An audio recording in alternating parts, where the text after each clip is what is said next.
ಪುತ್ತೂರಿನ ಸಿದ್ಧಾರ್ಥ ಇಂಜಿನಿಯರಿಂಗ್ ಕಾಲೇಜಿನ ಹಾಸ್ಟೆಲ್ನಲ್ಲಿ ವಿದ್ಯಾರ್ಥಿಗಳ ರಂಪಾಟ ಹಾಗೂ ರ್ಯಾಗಿಂಗ್ ಆರೋಪಗಳು ಕೇಳಿಬರುತ್ತಿದ್ದು, ಈ ಘಟನೆಗಳು ಇದೀಗ ಪೋಷಕರಲ್ಲಿ ಭಾರೀ ಆತಂಕಕ್ಕೆ ಕಾರಣವಾಗಿವೆ.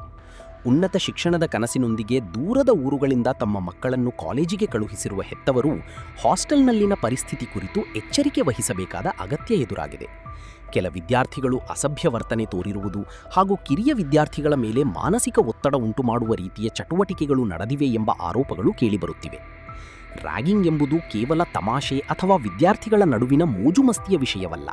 ಅದು ಹಲವಾರು ಸಂದರ್ಭಗಳಲ್ಲಿ ವಿದ್ಯಾರ್ಥಿಗಳ ಮಾನಸಿಕ ಸ್ಥಿತಿಗೆ ಧಕ್ಕೆಯುಂಟು ಮಾಡುವ ಗಂಭೀರ ಸಮಸ್ಯೆಯಾಗುತ್ತದೆ.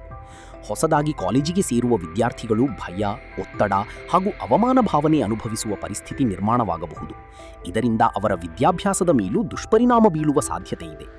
ಹೆತ್ತವರೇ, ನಿಮ್ಮ ಮಕ್ಕಳು ಯಾವ ವಾತಾವರಣದಲ್ಲಿ ಓದುತ್ತಿದ್ದಾರೆ ಎಂಬುದನ್ನು ನಿಯಮಿತವಾಗಿ ತಿಳಿದುಕೊಳ್ಳಿ.